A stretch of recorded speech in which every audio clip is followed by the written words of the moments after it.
Hello guys, welcome to my channel. ఈరోజు ఈ వీడియోలో మనం మీరు టీఎస్ ఈసెట్ కానీ ఎంసెట్ కానీ ఐసెట్ లేకపోతే పీజీ సెట్ లా సెట్ ఇలాంటి ఏ అప్లికేషన్ ఫిల్ చేసినా కానీ మీరు దాటి యొక్క రిజిస్ట్రేషన్ నెంబర్ని మర్చిపోయి ఉంటే ఈ వీడియోలో చూద్దాం ఆ రిజిస్ట్రేషన్ నెంబర్ ఎలా కనుక్కోవాలో.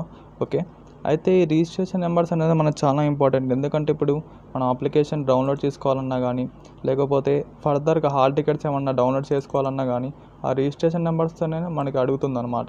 ఓకే, కాబట్టి ఆ రిజిస్ట్రేషన్ నెంబర్స్ అనేవి మనం చాలా జాగ్రత్తగా ఉంచుకోవాలి. చాలామందికి అయితే మెయిల్ కూడా రావట్లేదు. మీరు ఇచ్చిన ఈమెయిల్ ఐడికి మెయిల్ వస్తుంది, అసలు అయితే వాటికి మెయిల్ కూడా రావట్లేదు రిజిస్ట్రేషన్ నెంబర్.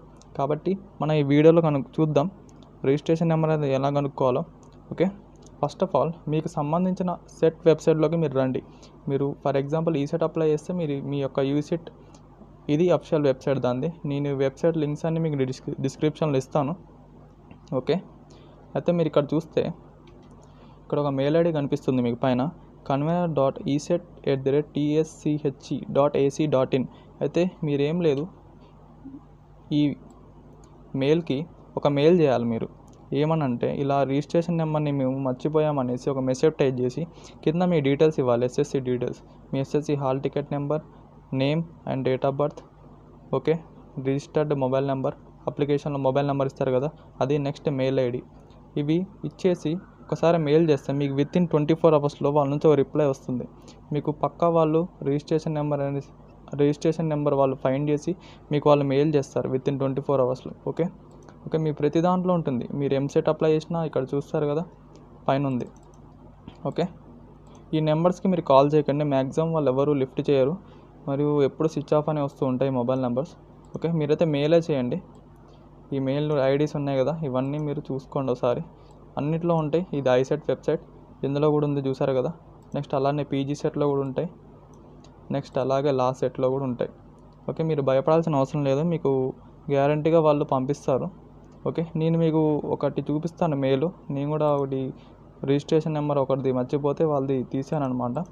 వాళ్ళకి సేమ్ మెయిల్ చేశాను నేను ఈసెట్ వాళ్ళకి, చేస్తే వాళ్ళు వితిన్ 24 అవర్స్లో నాకు రిజిస్ట్రేషన్ నెంబర్ పంపించారు. అది చూపిస్తాను చూడండి.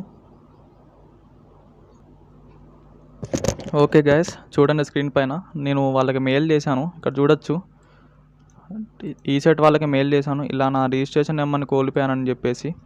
ఓకే, ఈ డీటెయిల్స్ అనేవి మీరు పంపించాలి. Name, date of birth, qualifying hall ticket number ఉంటుంది కదా, మీరు ఇంటర్ డిప్లొమా అయితే డిప్లొమా, నెక్స్ట్ అలాగే టీఎస్ పేమెంట్ రిఫరెన్స్ ఐడి అని ఉంటుంది, అది మీ మెయిల్ కూడా వస్తూ ఉంటుంది, చూసుకోండి. అది లేకపోయినా పర్లేదు, పంపించేయండి. Year of pass, me 10th ఎప్పుడు పాస్ అయ్యారు, నెక్స్ట్ మీరు డిప్లొమా కానీ ఇంటర్ కానీ ఎప్పుడు పాస్ అయ్యారు, next SSC hall ticket number, gender, next phone number, email ID, ఇవి ఇవ్వాలి. ఇస్తే వాళ్ళు మీకు వితిన్ 24 అవర్స్ ఇవ్వండి. ఇక్కడ నాకు మెయిల్ కూడా రిసీవ్ అయిపోయింది చూడండి. ఓకే, నేను ఎప్పుడు పంపించాను, ఫ్రైడే 14th మే at 11:49 పంపించాను. నాకు వెంటనే చూడండి ఆ రోజే 12:08కే నాకు మెయిల్ వచ్చేసింది ఇక్కడ రిజిస్ట్రేషన్ నెంబర్. అలాగా మీరు కూడా మీ రిజిస్ట్రేషన్ నెంబర్ పొందొచ్చు. మీరేం భయపడకండి రిజిస్ట్రేషన్ నెంబర్ పోయిందనేసి. మీరు పక్కా మెయిల్ చేయండి, ఫోన్ కాల్స్ అయితే చేయకండి వాళ్ళకి. ఫోన్ కాల్స్ అయితే ఎవరు ఎత్తరు, మ్యాక్సిమం స్విచ్ ఆఫ్ అని వస్తుంది మొబైల్ వాళ్ళది. ఓకే, మీరైతే మెయిల్ చేయడానికి ట్రై చేయండి, మీ రిజిస్ట్రేషన్ నెంబర్ వస్తుంది. అండ్ వచ్చిన తర్వాత జాగ్రత్తగా ఉంచుకోండి మీ హాల్ టికెట్ నెంబర్స్. అండ్ మీ కౌన్సిలింగ్ అయ్యేంత వరకు కూడా మీకు రిజిస్ట్రేషన్ నెంబర్తో చాలా పని ఉంటుంది. Okay, thank you very much. Like చేయండి, షేర్ చేయండి, సబ్స్క్రైబ్ చేయండి వీడియో నచ్చినట్లయితే. Okay, thank you.